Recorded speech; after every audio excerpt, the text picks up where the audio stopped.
ধর্ষণের পাশবিকতা থেকে নারীদের রক্ষার জন্য মৃত্যুদণ্ড, বললেন প্রধানমন্ত্রী। অধ্যাদেশ জারি। নোয়াখালীতে নারী নির্যাতনের মামলায় সুমন 4 দিনের রিমান্ডে, কালামের স্বীকারোক্তি।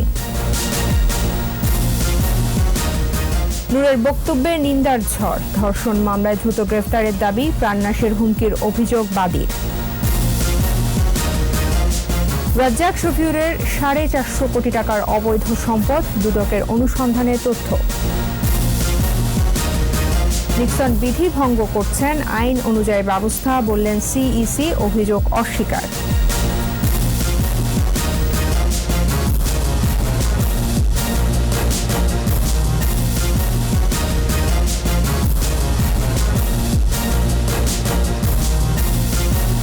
শুনছিলেন ফার্স্ট সিকিউরিটি ইসলামী ব্যাংক লিমিটেড সংবাদ শিরোনাম। আমন্ত্রণ জানাচ্ছি সন্ধ্যা 7টার 21 সংবাদে। আপনাদের সাথে আছে আমি তাজনুবা জাবিন।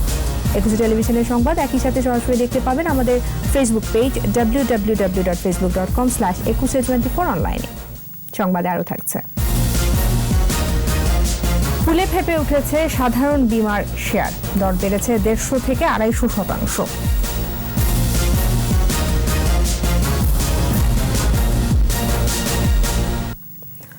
প্রধানমন্ত্রী শেখ হাসিনা বলেছেন, ধর্ষণের পাশবিকতা থেকে নারীদের রক্ষায় আইন সংশোধন করে মৃত্যুদণ্ডের বিধান রাখা হয়েছে।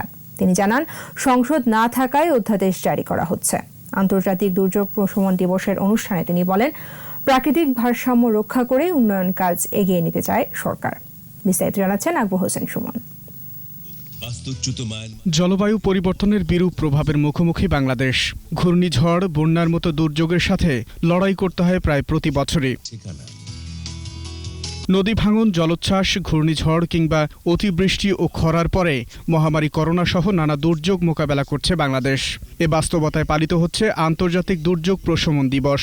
রাজধানীর ওসমানী মিলনায়তনে আন্তর্জাতিক এই দিবসের অনুষ্ঠানে গণভবন থেকে ভার্চুয়ালি যুক্ত হন প্রধানমন্ত্রী শেখ হাসিনা। দুর্যোগে গৃহহীনদের ঘরের চাবি প্রদান এবং দেশব্যাপী নারী স্বেচ্ছাসেবক ইউনিট উদ্বোধন করেন প্রধানমন্ত্রী। বক্তৃতায় ধর্ষণের মতো সামাজিক ব্যাধিতে সরকারের অবস্থান তুলে ধরেন তিনি। ধর্ষণ একটা আমি বলবো যে মানুষ হয়তো পশু হয়ে যায়, সেই জন্যই তাদের মধ্যে এই যে পাশবিকতা, তার ফলে আজকে আমাদের মেয়েরা ক্ষতিগ্রস্ত। সেই জন্য আমরা এই আইনটি সংশোধন করে আমরা এখানে ধর্ষণ করলে সেখানে যা মৃত্যুদণ্ড, যাবজ্জীবনের সাথে মৃত্যুদণ্ড দিয়ে ইতিমধ্যে আমরা ক্যাবিনেটে সেই আইন পাশ করে দিয়েছি। দুর্যোগ প্রশমনে বিগত সরকারগুলোর ব্যর্থতার কথাও তুলে ধরেন প্রধানমন্ত্রী। একটা তিক্ত অভিজ্ঞতা আমাদের ছিল, তারা কিছুতেই স্বীকার করবে না যে মানুষ মারা গেছে, অথচ আমরা নিজের চোখে স্বচক্ষে দেখেছি যে কিভাবে লাশ ভেসে বেড়াচ্ছে, নিজেদের চোখে দেখেছি এবং আমরাই ব্যবস্থা নিয়েছি। আমাদের চট্টগ্রামের সকল নেতারা তখন আন্তরিকতার সাথে এগিয়ে এসেছিলেন। আমরা যখন ত্রাণের কাজ করতে যাই তখন বিএনপি নেতারা আমাদের বাধা দেয়, এমনকি আমি যে গাড়িতে ছিলাম গাড়িটা ধাক্কা দিয়ে পানিতে ফেলে দেওয়ার চেষ্টা করে।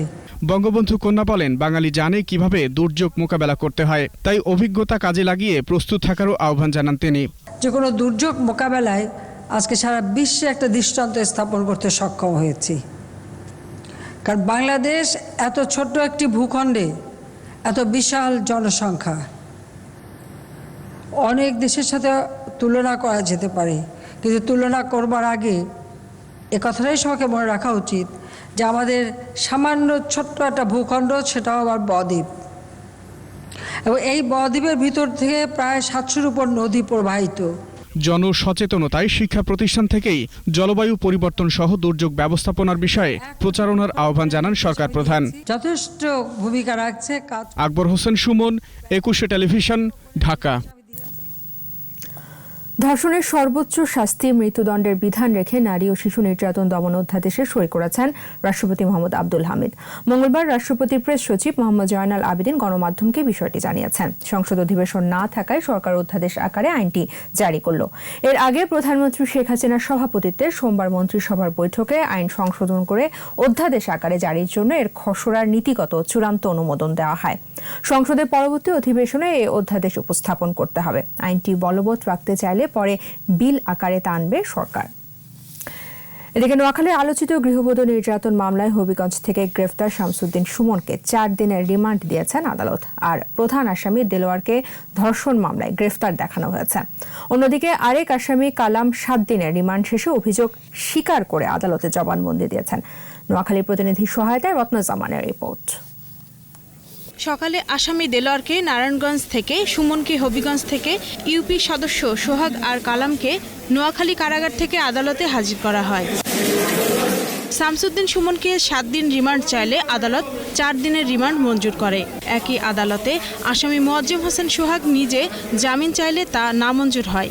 আর প্রধান আসামি দেলোয়ারকে ধর্ষণ মামলায় গ্রেপ্তার দেখানো হয়েছে।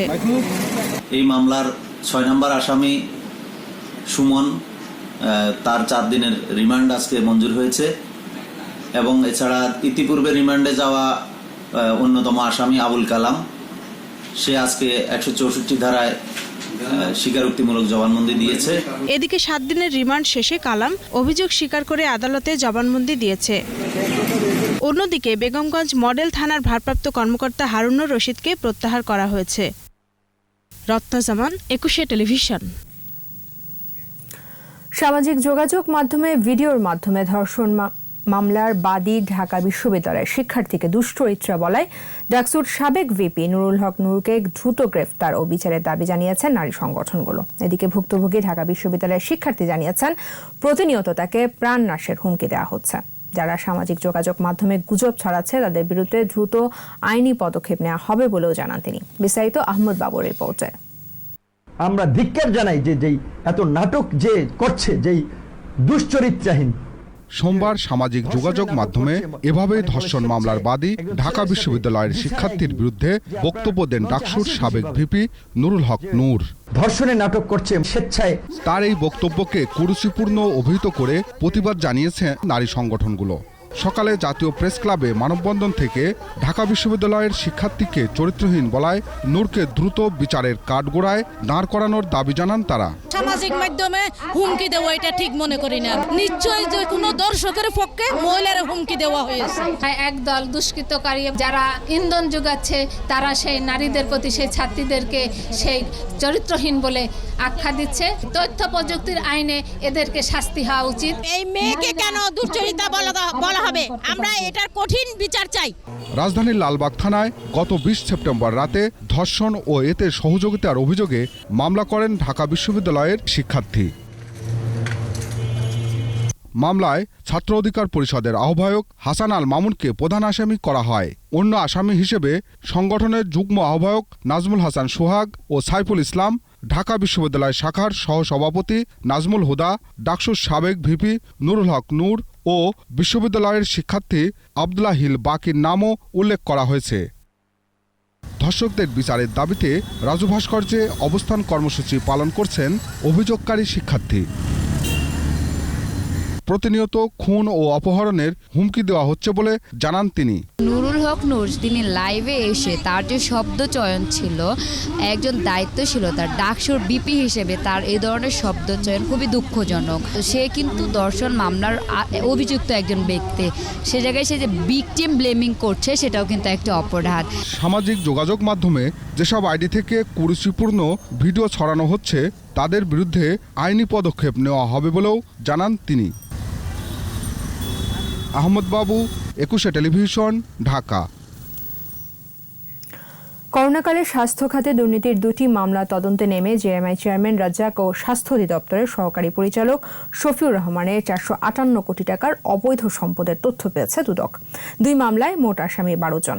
এসব মামলায় রিজেন্টের শাহেদ, স্বাস্থ্য অধিদপ্তরের 4 কর্মকর্তা ও কেন্দ্রীয় ঔষধাগারের 6 কর্মকর্তা কর্মচারীকে আসামি করা হয়েছে। বিস্তারিত জানাচ্ছেন দীপু সারওয়ার।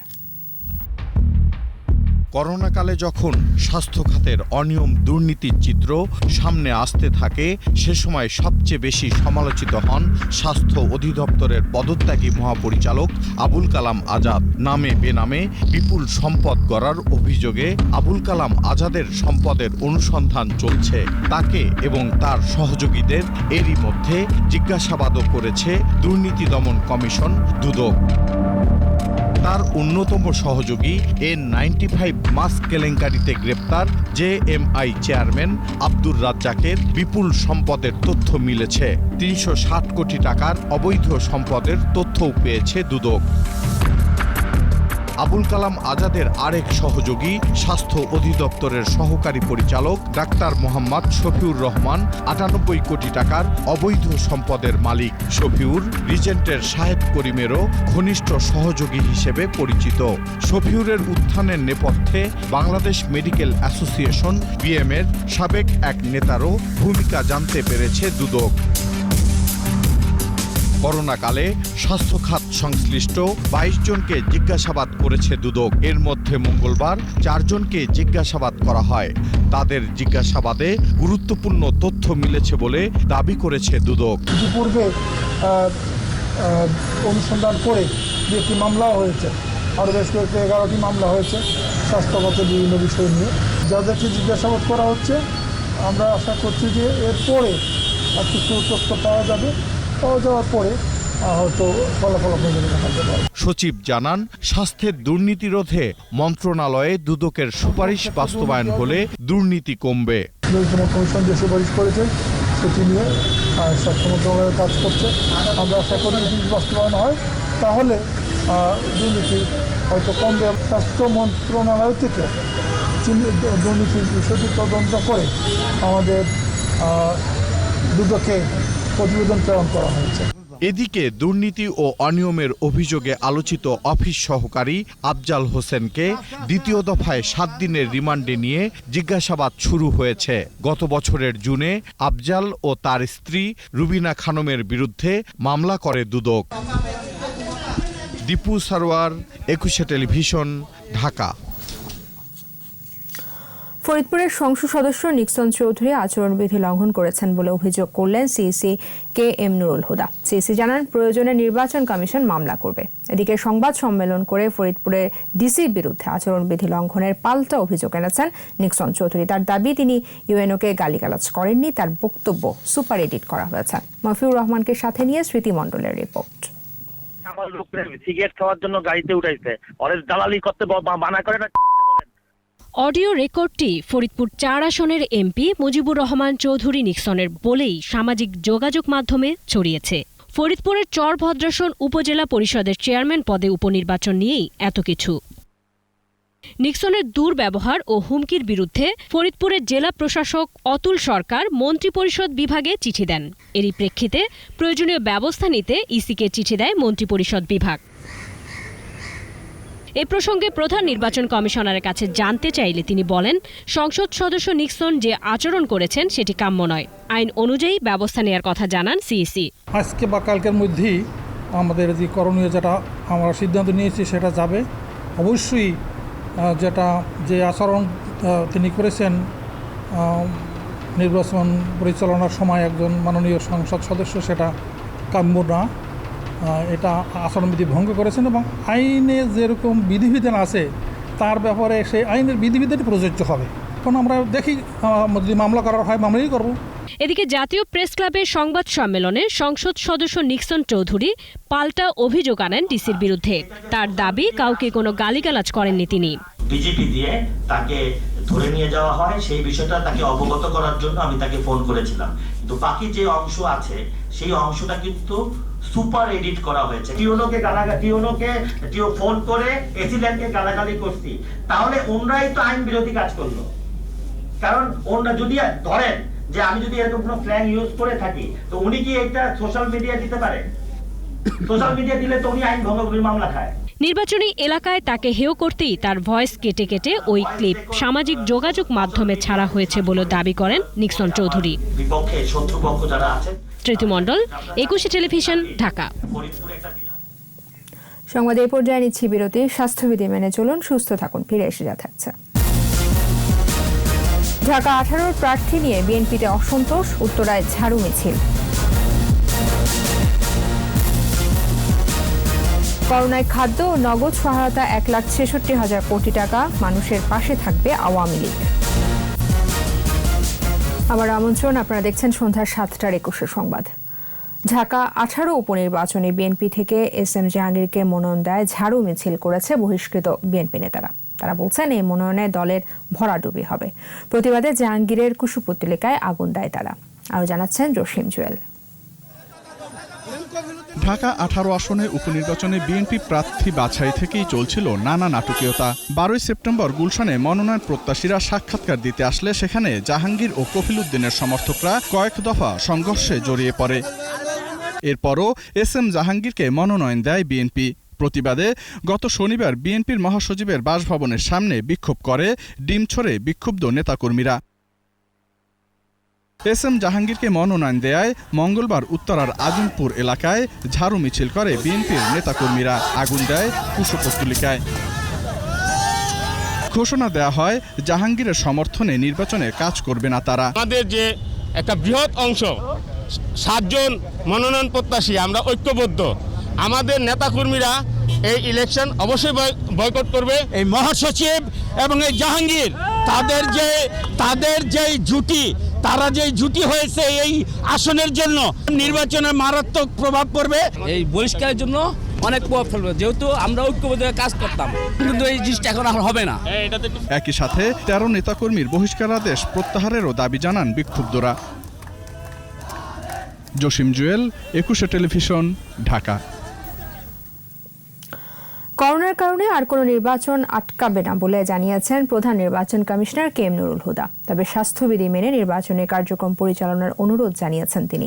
এদিকে জাতীয় পরিচয়পত্র জালিয়াতির সাথে ইসির কোনো কর্মকর্তা জড়িত থাকলে শুধু বরখাস্ত নয়, মামলাও করা হবে বলে হুঁশিয়ারি করেছেন AIDDG। বিস্তারিত স্মৃতি মণ্ডলের রিপোর্টে। আগারগাঁও নির্বাচন কমিশন সচিবালয়ে ঢাকা 5 আসনের উপনির্বাচন নিয়ে মোয়াজ্জেম হোসেন আলালের নেতৃত্বে বিএনপি প্রতিনিধি দলের সাথে প্রধান নির্বাচন কমিশনার KM নুরুল হুদার বৈঠক। আওয়ামী লীগ প্রার্থীর বিরুদ্ধে আচরণবিধি লঙ্ঘন, বিএনপি কর্মীদের হয়রানি ও হুমকি দেয়া সহ 6টি অভিযোগ জানায় বিএনপি।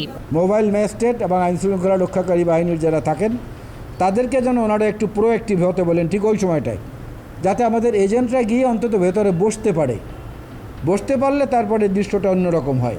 জনগণ যাতে তাদের ভোটাধিকার প্রয়োগ করতে পারে সম্পূর্ণ ভয় ভীতির ঊর্ধ্বে থেকে আমাদের নেতাকর্মীরা যাতে কাজ করতে পারে।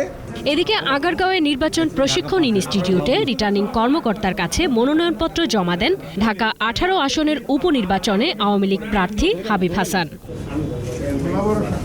এর পরপরই মনোনয়নপত্র জমা দেন বিএনপি প্রার্থী SM জাহাঙ্গীর। করোনাকালে নির্বাচনে প্রার্থী ও কর্মীদের স্বাস্থ্যবিধি মানার অনুরোধ জানান প্রধান নির্বাচন কমিশনার KM নুরুল হুদা। কোন করোনার মধ্যে আর নির্বাচন পিছাবে না, যত নির্বাচন শিডিউল হবে সব নির্বাচন আমরা করে ফেলবো। স্থানীয় সরকার বিভাগ নির্বাচন করার জন্য আমাদের তালিকা দিবেন, সেই তালিকা অনুসারে নির্বাচন পরিচালনা হবে। এদিকে লালমনিরহাটে NID জালিয়াতির ঘটনায় অভিযুক্ত 2 ডাটা এন্ট্রি অপারেটরকে বরখাস্ত ও মামলা দায়ের করা হয়েছে জানান NID-DG। কাউকে ছাড় নয় বলে হুঁশিয়ারি দেন ডিজি। যদি জন্ম নিবন্ধন সঠিক পাই, যদি নাগরিকত্ব সনদ যদি সঠিক পাই, যদি শিক্ষাগত যোগ্যতা সঠিক পাই, যদি ওয়ারিশন সনদ সঠিক পাই, তাহলে কিন্তু NID উইংয়ের পক্ষে সেখানে কিন্তু না দেওয়াটা ডিফিকাল্ট আইনগতভাবে। NID দুর্নীতি রোধে সমন্বিত চেষ্টা জরুরি বলে জানান NID-DG। এটা শুধু ইলেকশন কমিশন অথবা NID উইংয়ের একার পক্ষে এ ধরনের দুর্নীতি রোধ করা অত্যন্ত কঠিন। স্মৃতি মণ্ডল, 21 টেলিভিশন, ঢাকা। 24 ঘন্টায় কোভিড-19-এ আরও 22 জনের মৃত্যু হয়েছে। মৃতের সংখ্যা বেড়ে 5,577 জন। এ পর্যন্ত সবচেয়ে বেশি মৃত্যু ঢাকা বিভাগে 2,844 জন। এর পরের অবস্থান চট্টগ্রাম বিভাগে, মারা গেছে 1,122 জন। স্বাস্থ্য অধিদপ্তরের ওয়েবসাইটে করোনা সংক্রান্ত তথ্য বলছে 220তম দিনে দেশে 109টি ল্যাবে 13,815টি নমুনা পরীক্ষায় শনাক্ত হয়েছে 1,537 জন। শনাক্তের সংখ্যা বেড়ে 3,81,275 জন। নতুন 1,482 জন সহ সুস্থ হয়েছেন 2,95,873 জন। সুস্থতার হার 77.60% এবং মৃত্যুর হার 1.46%। করোনা মোকাবেলায় ব্যবসা বাণিজ্য সচল রাখতে প্রধানমন্ত্রীর সময় উপযোগী সিদ্ধান্তের কারণে বড় ধরনের আর্থিক বিপর্যয় এড়ানো সম্ভব হয়েছে বলে মনে করছেন আওয়ামী লীগ নেতারা। তারা বলছেন, করোনায় বিশ্বের প্রায় সব উন্নত দেশের অর্থনীতি ব্যাপকভাবে সংকুচিত হলেও এক্ষেত্রে বাংলাদেশ অনেকটাই ভালো অবস্থানে। করোনা মোকাবেলায় সরকারের সাফল্য নিয়েও কথা বলেন আওয়ামী লীগ নেতারা। বিস্তারিত সাইদুল ইসলামের রিপোর্টে। রাষ্ট্রনায়ক শেখ হাসিনার নেতৃত্বে বাংলাদেশের করোনা পরিস্থিতি মোকাবেলা বিষয়ক এই ভার্চুয়াল সেমিনারের আয়োজন করে আওয়ামী লীগ। এতে অংশ নিয়ে শিক্ষামন্ত্রী দীপমণি বলেন, করোনা মোকাবেলায় বাংলাদেশ এখন পর্যন্ত সফল। এই সব কিছু যদি আমরা বিবেচনায় নিই, তাহলে আমরা অবশ্যই বলতে পারি যে বাংলাদেশ এই সংকটটি মোকাবেলায় এখন পর্যন্ত বাংলাদেশ অত্যন্ত সাফল্যের পরিচয় দিয়েছে। সারা বিশ্বে দেখি যে বড় বড় অর্থনীতিগুলো প্রায় কুপোকাত হয়ে গেছে, সেখানে একেবারে তাদের প্রবৃদ্ধি ঋণাত্মক সংখ্যায় চলে গেছে। সেখানে বাংলাদেশের অর্থনীতি এখনো জোরালো ভাবে এগিয়ে যাচ্ছে। এ সময় পরিস্থিতি মোকাবেলায় জাতীয় ও স্থানীয় পর্যায়ে সচেতনতা সহ সব ধরনের কার্যক্রম চালানোর তথ্য জানান স্বাস্থ্যমন্ত্রী। 2000 ডাক্তার নিয়োগের উনি অনুমোদন দিলেন। 4000 নার্স 15 দিনে নিয়োগ হয়েছে। বাংলাদেশের ইকোনমিক পুরা দমেই এখন রোলিং বলা যায়। সমস্ত শিল্প খুলে গেছে, এক্সপোর্ট শুরু হয়ে গেছে, ইম্পোর্ট শুরু হয়ে গেছে। লাশ দাফন থেকে শুরু করে ত্রাণ কার্যক্রমে সহযোগিতার কথা উল্লেখ করেন আওয়ামী লীগ নেতারা। জনপ্রতিনিধিবৃন্দ যারা ছিলেন তারাও কিন্তু আমাদের সরকারি কর্মকর্তা কর্মচারীদের সাথে কিন্তু তারাও সহযোগিতা করেছেন অত্যন্ত আন্তরিকভাবে। 2,11,017 মেট্রিক টন চাল, 95,83,72,000 কোটি টাকা নগদ এবং শিশু খাদ্যের জন্য 27,14,00,00,000 টাকা আমরা দিয়েছি। করোনাকালীন গত 8 মাসে খাদ্য ও নগদ সহায়তা বাবদ সরকার 1,66,616 কোটি টাকা ব্যয় করেছে বলে জানান বক্তারা। এই যে সব মানবিক গুণাবলী। সাইদুল ইসলাম, 21 টেলিভিশন, ঢাকা। প্রতিক্রিয়া দেখে মনে হচ্ছে ধর্ষণের সর্বোচ্চ শাস্তি মৃত্যুদণ্ড করা বিএনপি নেতাদের পছন্দ হয়নি। সচিবালয়ে বাংলাদেশের নবনিযুক্ত হাই কমিশনার বিক্রম দোরাইস্বামীর সঙ্গে সৌজন্য সাক্ষাৎ শেষে কথা বলেন তথ্যমন্ত্রী ডক্টর হাসান মাহমুদ। বৈঠকে বঙ্গবন্ধুর জীবনী ভিত্তিক চলচ্চিত্র ও প্রামাণ্যচিত্র মুজিব বর্ষে শেষ করার ব্যাপারে আলোচনা হয়। এছাড়া পশ্চিমবঙ্গে দেশের বেসরকারি টেলিভিশন চ্যানেলগুলোর প্রদর্শনে জটিলতা নিরসনের আশ্বাস দেন ভারতের হাই কমিশনার।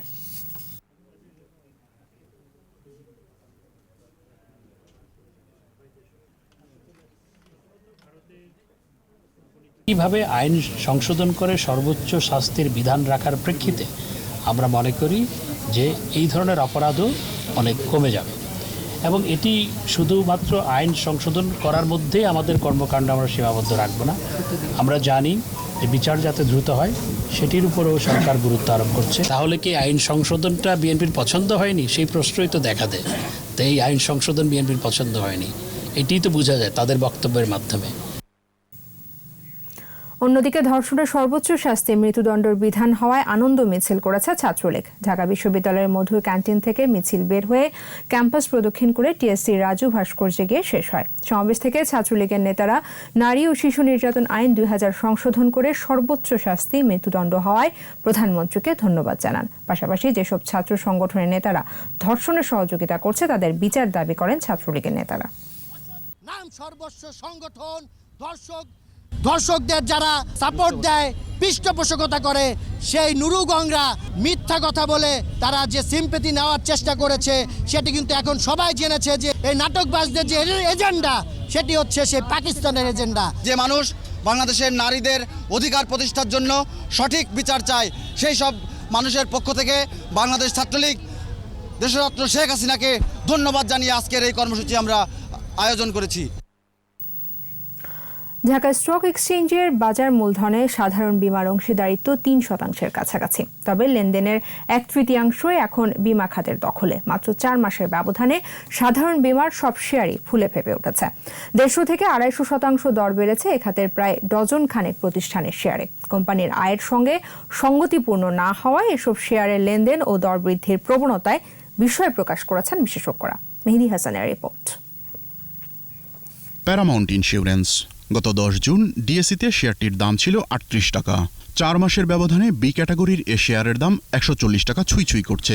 মূল্যবৃদ্ধির হার 257%। এটি একটি উদাহরণ মাত্র। বিমা খাতের বেশিরভাগ কোম্পানির শেয়ারই এখন অস্বাভাবিক দামে লেনদেন হচ্ছে।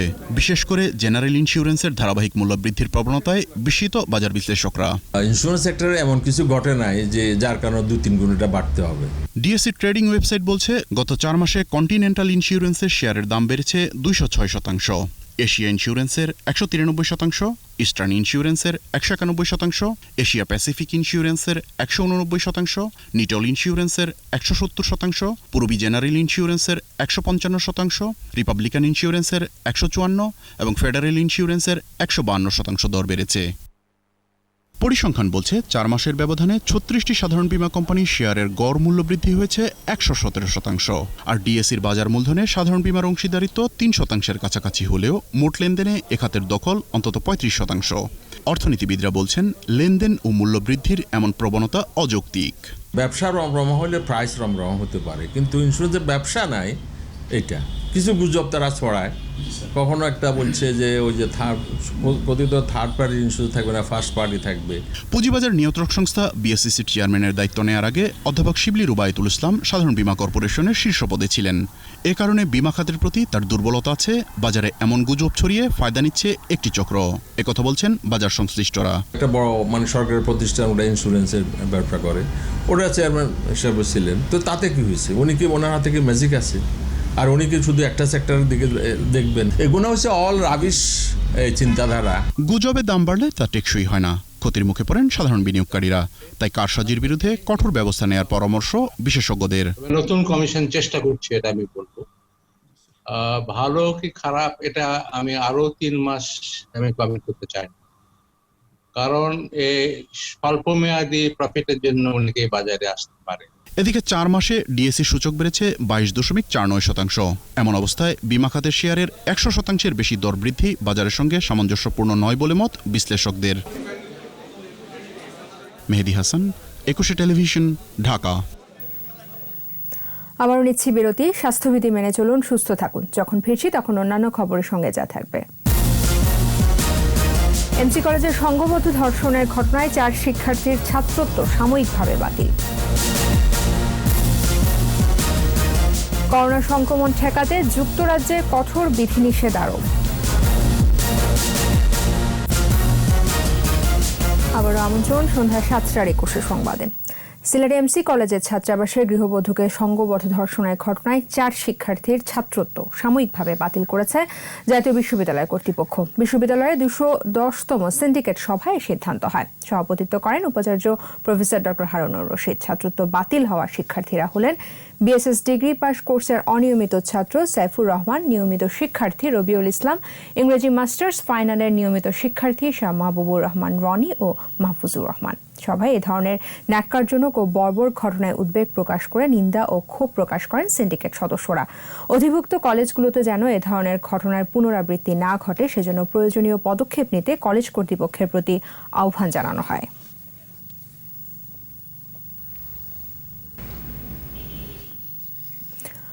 হারিয়ে যাওয়া 2 শিশুকে রাজধানীর ভাটারা থেকে উদ্ধার করেছে সিআইডি।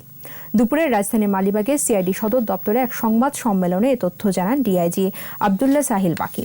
শিশু দুটির বাড়ি ফরিদপুরে। তাদের মা গত 1 বছর 5 মাস ধরে জর্ডানে কাজ করছে। শিশু দুটি তাদের খালার বাসায় বসবাস করত। গত 21 সেপ্টেম্বর সকালে মাদ্রাসায় যাওয়ার কথা বলে খালার বাড়ি থেকে বের হওয়ার পর তাদের আর কোনো খোঁজ পাওয়া যায়নি। পরে রাজধানীর বিভিন্ন জায়গায় 48 ঘন্টা অভিযানের পর ভাটারা থেকে 2 শিশুকে উদ্ধার করে সিআইডি।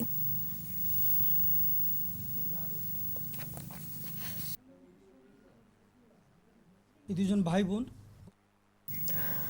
বাংলাদেশ দোকান মালিক সমিতির সভাপতির বিরুদ্ধে ক্ষমতার অপব্যবহারের অভিযোগ করেছেন সমিতির সিনিয়র সহসভাপতি তৌফিক এহসান।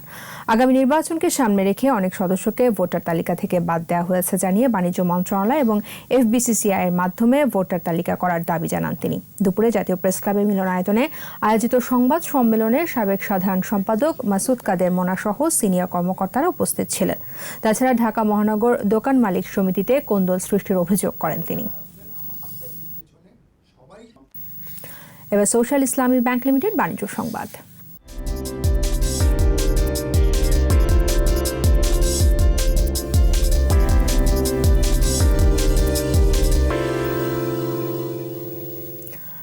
সূচক বেড়েছে দেশের পুঁজিবাজারে, তবে কমেছে লেনদেনের পরিমাণ। মঙ্গলবার ডিএসসিতে লেনদেন হওয়া 356টি প্রতিষ্ঠানের মধ্যে দর বেড়েছে 185টির, কমেছে 98টির, আর অপরিবর্তিত ছিল 73টির দর। ডিএসসি প্রধান সূচক ডিএসসি এক্স 30 পয়েন্ট বেড়ে উঠে আসে 4839 পয়েন্টে। দিন শেষে ডিএসসিতে লেনদেনের পরিমাণ দাঁড়ায় 589 কোটি 85 লাখ টাকা। সূচক বেড়েছে সিএসসিতেও। সিএসসিতে লেনদেন হওয়া 264টি প্রতিষ্ঠানের মধ্যে দর বেড়েছে 130টির, কমেছে 88টির, আর বদলায়নি 46টির দর। আর সিএসসিতে লেনদেন হয়েছে 22 কোটি 16 লাখ টাকার শেয়ার ও মিউচুয়াল ফান্ড। এর সাথে শেষ করছি সন্ধ্যা 7টার 21 সংবাদ। যাবার আগে ফার্স্ট সিকিউরিটি ইসলামী ব্যাংক লিমিটেড সংবাদ শিরোনামগুলো জানাবো আরও একবার। ধর্ষণের পাশবিকতা থেকে নারী সমাজকে রক্ষার জন্যই মৃত্যুদণ্ড, বললেন প্রধানমন্ত্রী, অধ্যাদেশ জারি। নোয়াখালীতে নারী নির্যাতনের মামলায় সুমন 4 দিনের রিমান্ডে, কালামের স্বীকারোক্তি। নূরের বক্তব্যে নিন্দার ঝড়, ধর্ষণ মামলায় দ্রুত গ্রেফতারের দাবি, প্রাণনাশের হুমকির অভিযোগ বাদীর। রাজ্জাক শফিউরের 450 কোটি টাকার অবৈধ সম্পদ, দুদকের অনুসন্ধানে তথ্য। নিক্সন বিধি ভঙ্গ করছেন, আইন অনুযায়ী ব্যবস্থা, বললেন সিইসি, অভিযোগ অস্বীকার।